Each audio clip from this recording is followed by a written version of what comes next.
A'udzubillahi minasyaitonirrajim. Bismillahirrahmanirrahim. Assalamualaikum warahmatullahi wabarakatuh.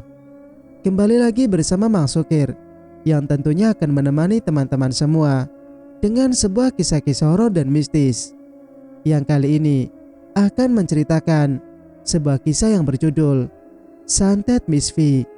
Cerita ini ditulis oleh Sophia Baikwini. Dan bagi teman-teman yang ingin membacanya secara langsung, teman-teman bisa langsung kunjungi aplikasi KBM yang linknya saya sertakan ada di deskripsi. Dan tak usah berlama-lama, mari kita simak kelanjutan ceritanya. Selamat mendengarkan. Hanum membuka matanya. Dia melihat ada Lutfi yang tengah duduk di sisinya. "Kang, kapan datang?" Suara Hanum parau. Lutfi tak menjawab. Dia hanya menatap kosong pada Hanum. "Akang kenapa? Sakit?" Hanum bangkit mendekat pada suaminya. Lutfi tak menjawab. Tatapan matanya kosong seolah tak melihat keberadaan Hanum. Hanum mundur beberapa langkah. Dia tak menyangka Lutfi akan bersikap seperti itu. "Akang kenapa? Ini Hanum, Kang," ucap Hanum dengan bibir bergetar. Tiba-tiba muncul Arima entah dari mana datangnya, merengkuh mesra tubuh Lutfi. Tanpa ragu-ragu, keduanya berciuman di hadapan Hanum dengan panasnya. Tubuh Hanum kaku seketika. Bagaimana bisa suami yang disayanginya bercumbu di depannya tanpa merasa malu dan rasa bersalah sedikit pun? "Kang Lutfi," ujar Hanum lirih. Sementara dua insan berlainan jenis itu makin bergairah. Mata Arima mendelik ke arah Hanum, menyeringai tajam, lalu menyunggingkan senyum penuh kemenangan, seolah dia berkata, "Habislah kau Hanum. Kini suamimu sudah kudapatkan. Kau akan menjadi perempuan yang paling menderita dan paling tak berguna. Nikmati saja penyakit menjijikan itu. Aku dan Kang Lutfi akan terus meneguk madu asmara seperti ini." Hanum mengusap air matanya. Rasa pedih dan nyeri menjalari sudut hatinya. Nyeri dan perih itu mengalahkan rasa sakit yang selama ini dia derita. Pengkhianatan Lutfi sungguh lebih menyakitkan dari apapun. Bahkan mungkin dari kematian yang bisa saja mendatanginya kapan saja. "Kang, istighfar atuh. Itu dosa, Kang. Dosa besar. Ingat akang teh sudah punya istri," lirihnya, mencoba mengingatkan siapa Lutfi. "Astagfirullah." Hanum mengucapkan istighfar berulang kali. Lutfi menoleh padanya. Mata hamba itu menyiratkan sesuatu. "Ingatlah pada Allah, Kang. Ingat Allah sebaik-baiknya tempat untuk memohon dan mengadukan segalanya." Mendengar perkataan Hanum, Lutfi kembali menatapnya. Lalu dia mengulurkan tangan pada Hanum. "Kang." Hanum berusaha menggapainya. "Tolong akang, Neng," lirihnya. Arima segera menarik tubuh Lutfi agar menjauh dari Hanum.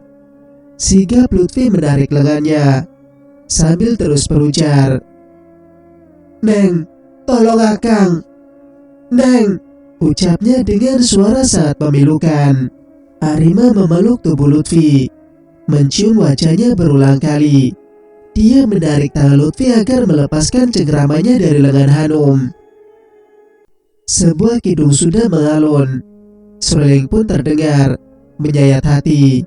Seiring tubuh Lutfi yang kian menjauh dari Hanum, Arima telah membawanya pergi. Hanum menjerit, memanggil nama suaminya. "Kang Lutfi." Lalu matanya terbuka. Dia bingung menatap sekeliling kamar. "Allahu Akbar. Apa tadi itu hanya mimpi?" tanya Hanum. Tapi mengapa begitu terasa sangat nyata? Dia masih merasakan sakit pada pergelangan tangannya yang tadi dicengkram kuat oleh Lutfi. Hanum tersentak. Ada lingkaran merah di sana. Sangat jelas menandakan jika tadi ada seseorang yang memegangnya dengan erat. Ketika dia merabanya, rasa sakit itu kembali terasa. Astagfirullah. Hanum mengucapkan istighfar berulang kali. Ya Allah, lindungi Kang Lutfi dimanapun dia berada. Air mata Hanum meleleh. Dan jauh di sana, Lutfi tersentak saat sayup dia mendengar suara Hanum memanggil namanya. Matanya terbuka, lalu tersentak saat menyaksikan Arima sedang terlelap di sisinya tanpa mengenakan selai benang pun di tubuhnya. Mata Lutfi membeliak lebar saat dia menyadari jika Arima tengah ada di sisinya. Kamu mengapa tidur sama saya? Pandangan Lutfi menatap nanar pada Arima. Sepertinya dia sangat syok dengan penglihatan yang ada. Astagfirullah. Berkali-kali Lutfi membaca istighfar. Bergegas turun dari ranjang. Arima ikut kaget. Dia tak menyangka jika Lutfi akan secepat itu berubah. Bukannya tadi malam mereka baru saja kembali memadu kasih. Bahkan Lutfi lebih liar dari sebelumnya. Lutfi selalu puas di ranjang saat mereka bersama. Dan pagi ini, Lutfi seolah tak menyadari semuanya. Bahkan tatapan matanya seolah tak mempercayai apa yang dia lihat pagi ini.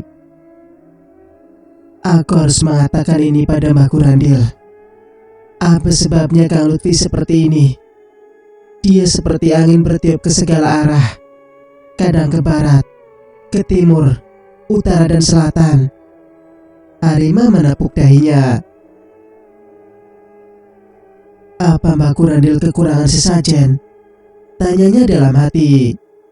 Sementara itu, Lutfi nampak bergegas merapikan pakaiannya, memasukkannya ke dalam koper dengan cepat.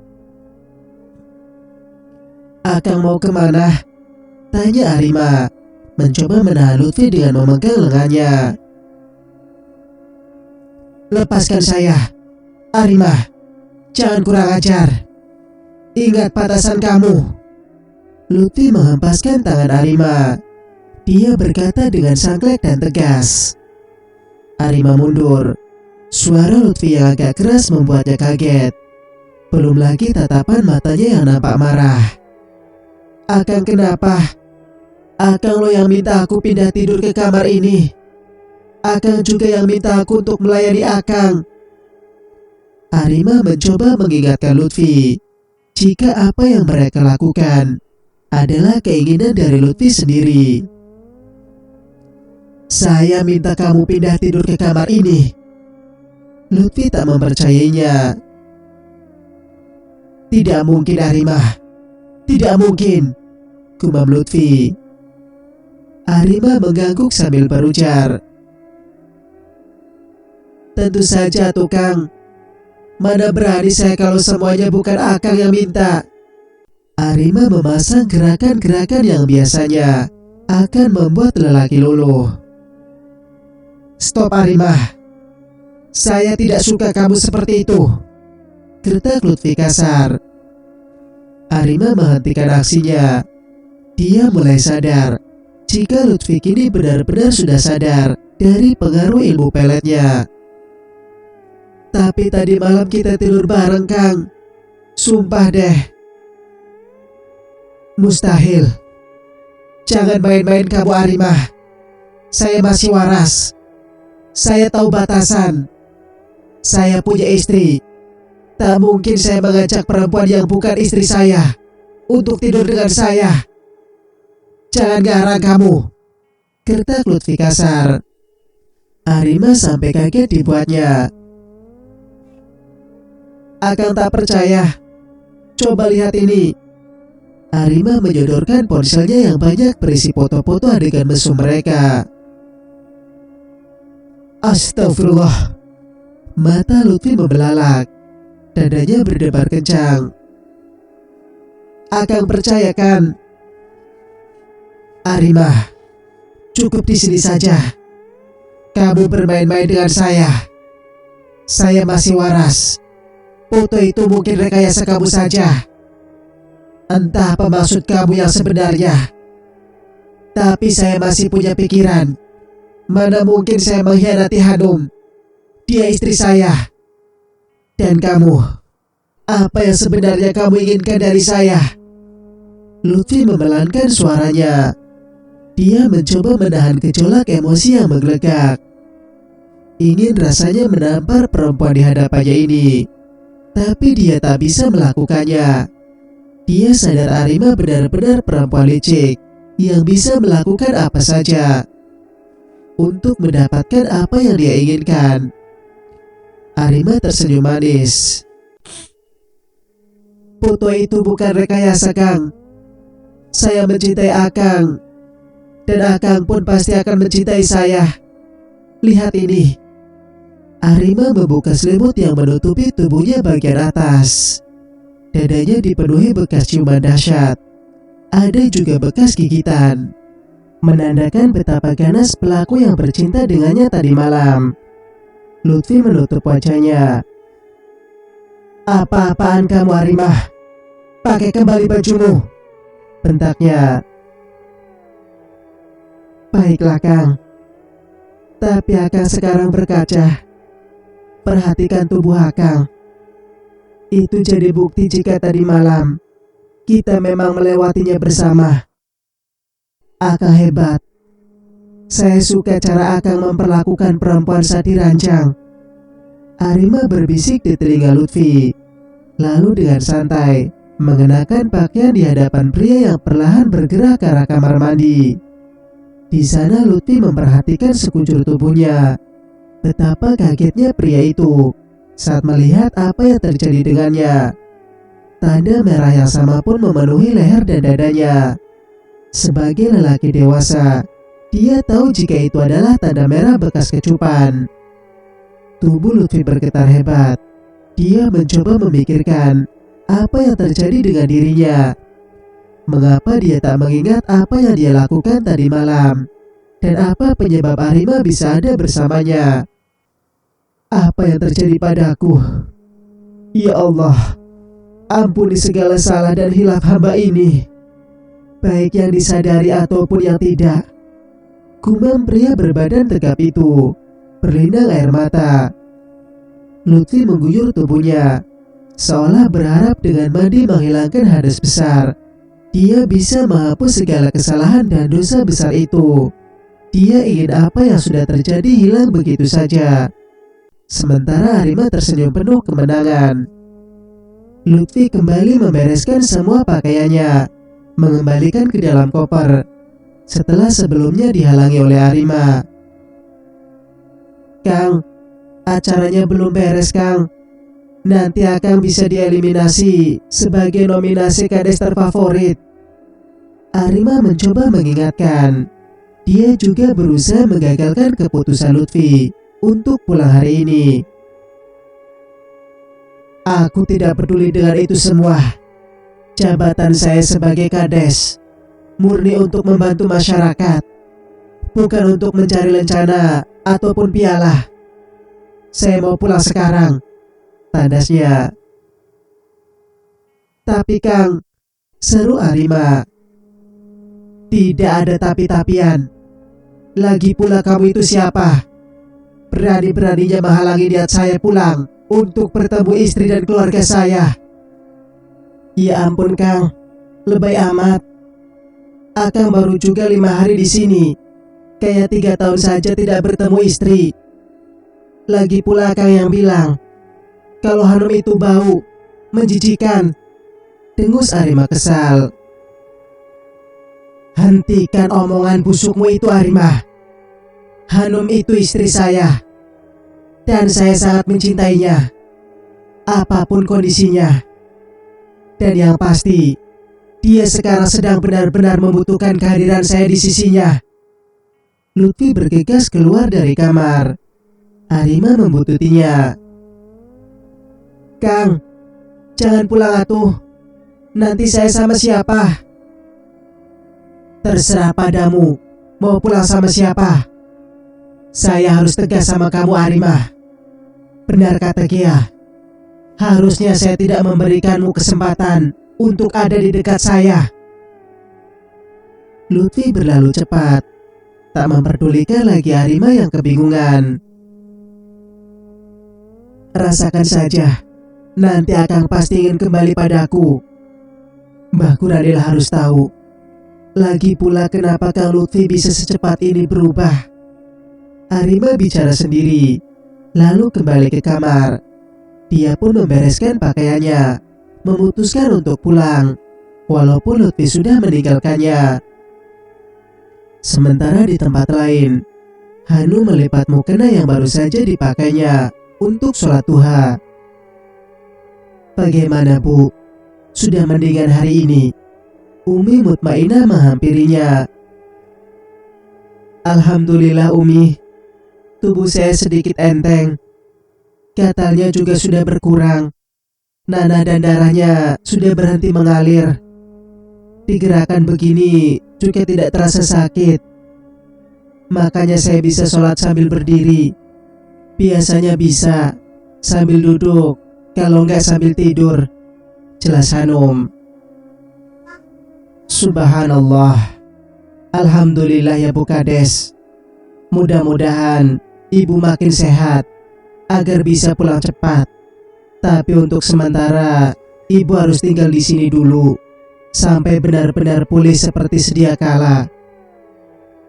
Hanum mengangguk. Umi mutmainah mengajak Hanum ke ruang tengah, di mana suami dan anak-anak tengah bercengkrama. Wajah Bu Kades sekarang lebih cerah ya Bi. Jadi terlihat lebih muda dan segar, ucap Umi mutmainah pada suaminya yang tengah duduk di ruang tengah. Alhamdulillah. Terus berikhtiar untuk kesembuhan ya Bu Kades. Insya Allah ada jalan dan ada obatnya. Allah Maha Pengasih, Maha Penyayang, Maha segalanya. Tak ada yang tak mungkin bagi Allah. Kalau Allah berkehendak Bu Kades sembuh, ya pasti sembuh. Kun fayakun, itu kekuasaan Allah Subhanahu wa Ta'ala, ucap Pak Kiai, mempersilakan Hanum untuk duduk. Wajah Hanum memang banyak mengalami perubahan selama sekian hari tinggal di rumah Umi Mutmainah. Hanum tak lagi dibayangi oleh rasa takut. Banyaknya orang yang membaca ayat-ayat suci membuat hatinya tenang. Belum lagi dia terus berzikir, melafalkan ayat-ayat ruqyah yang tengah dijalaninya. Umi Mutmainah pun sangat telaten merawatnya.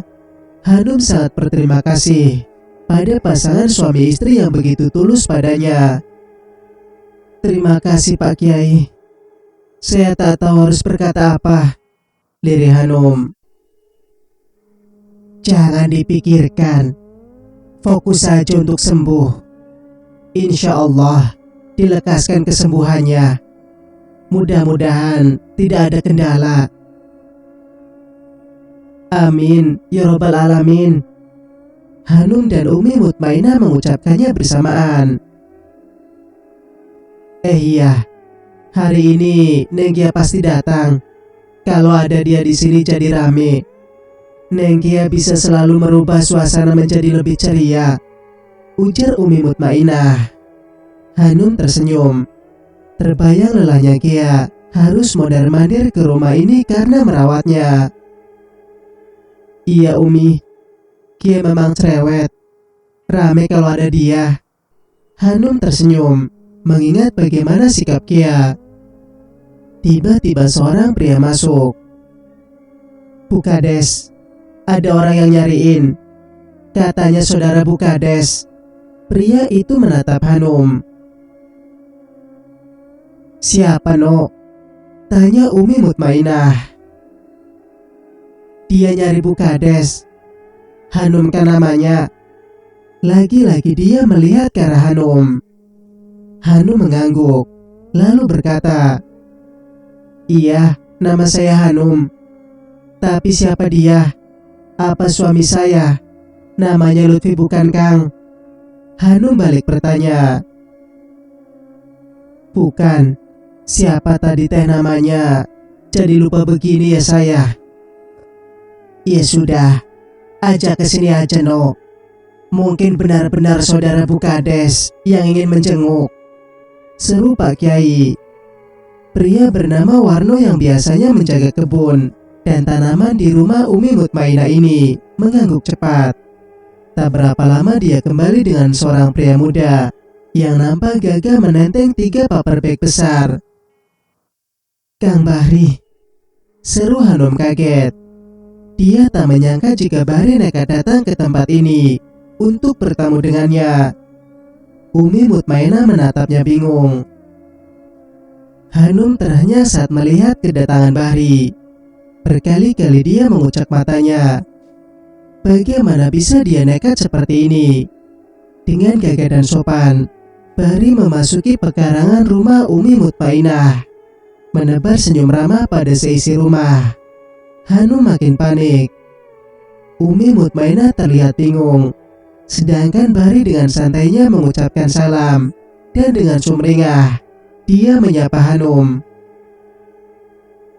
Apa kabar Neng? Maafkan Akang baru punya waktu untuk menengok Neng kesini, ujarnya sambil memberikan bungkusan yang dia bawa pada Umi Mutmainah. Ini Umi, dibagikan saja sama semua pasien yang ada di sini. Itu di mobil saya masih ada. Nanti tolong diambil juga. Ini kunci mobilnya, ucapnya kembali, terlihat sopan dan ramah. Hanum tak percaya pada penglihatan matanya. Mana bisa seorang Bahri menjadi humble, royal seperti ini? Terima kasih Kang. Umi Mutmainah menerima bungkusan-bungkusan itu dan meminta Warno untuk mengambil apa yang tadi dikatakan oleh Bahri. Dia menyangka jika Bahri benar kerabat Hanum yang datang menjenguk. Maaf ini Kang, merepotkan. Padahal gak usah bawa tentengan juga, kita senang kok. Ada yang silaturahmi, apalagi kerabatnya Bukades Hanum, ujar Umi Mutmainah. Bahri yang mendengarnya tersenyum, lalu berkata kembali. Itu sebagai tanda terima kasih saya pada Umi yang sudah merawat Neng Hanum dengan baik di sini. Saya mengucapkan terima kasih dari hati yang paling dalam. Umi Mutmainah dan suaminya mengangguk. Mereka melihat sorot mata penuh kekhawatiran yang dipancarkan dari kedua mata Bahri pada Hanum. Lalu dia menoleh pada Hanum. Alhamdulillah Kang, sekarang Bukades sudah lebih baik. Lihat saja mukanya, jadi lebih cerah kan? Bahri mengangguk. Dia mendekat pada Hanum. Alhamdulillah Neng, Akang bersyukur Neng sudah lebih baik sekarang. Akang teh kepikiran Neng terus. Hanum tak menjawab. Dia hanya menundukkan wajah. Melihat Hanum terus terdiam, Umi Mutmainah berkata pada suaminya, Abi, yuk kita lanjutin kerja dulu. Umi nanggung masak tadi. Lagi pula, mungkin Bukades mau ngobrol dulu dengan saudaranya. Suaminya menganggukkan kepala. Umi Mutmainah berpikir jika Hanum butuh ruang untuk bicara dengan tamunya, karena Hanum terlihat sedikit canggung saat ada dia dan suaminya di sana. Awalnya Umi Mutmainah berpikir jika Bahri suami Hanum, kalau saja tak ingat jika Warno tadi bicara kalau Bahri mengaku kerabat Hanum yang ingin datang menjenguknya. Tapi melihat sikap dan kecanggungan Hanum, dia pikir ulang jika Bahri itu benar-benar kerabat Hanum. Lalu siapa pria gagah, sopan dan baik itu? Sepertinya dia sangat perhatian pada Hanum. Apakah mantan pacarnya atau memang kerabat dekatnya? Umi, kok bengong? Katanya mau lanjutin masak. Suaminya menegur. Kepikiran itu yang datang nengok Neng Hanum. Saya pikir suaminya lebih. tapi ternyata bukan. Jawabnya sambil memotong sayuran yang akan dimasaknya, dibantu seorang asisten rumah tangganya yang tengah menggoreng ikan dan mengupas bawang merah. Ganteng ya Mi, tapi lebih ganteng Abi kan, canda suaminya. Umi Mutmainah tersenyum. Atuh iyalah, kan Abi mah the best, gak ada bandingan lagi di dunia ini. Cie, Umi bisa gombal juga rupanya, ujar ART yang masih muda itu tertawa. Iya nah, saya bisa kok ngegombal. Saya kira Umi cuma bisa ngusir setan sama jin aja. Waduh, jangan-jangan itu jin pada nurut gara-gara digombalin sama Umi. Suaminya terkekeh geli. Asisten rumah tangga bernama Inah dan Umi Mutmainah terkekeh juga. Jin mah gak mempan digombalin nah, mempanya dikasih ini. Umi Mutmainah mengacungkan cabe. Lah, itu mah bukan jin Umi, itu mah saya. Inah tertawa lepas. Umi Mutmainah memang tak pernah menjaga jarak dengan beberapa orang yang bekerja di rumahnya. Baik itu pengasuh anak, tukang kebun, dan juga tukang masak seperti Inah. Makanya orang-orang di desa itu selalu menaruh hormat padanya. Selain sopan, ramah, dan berilmu, keluarganya juga terkenal baik hati dan dermawan, sering membagikan infak dan sodako bagi warga sekitar. Nama keluarga Umi Mutmainah sangat familiar di kampung ini. Mereka akan senang hati mengantar para tamu yang datang untuk berobat padanya. Sementara itu, Hanum nampak serba salah saat Bahri mengajaknya bicara.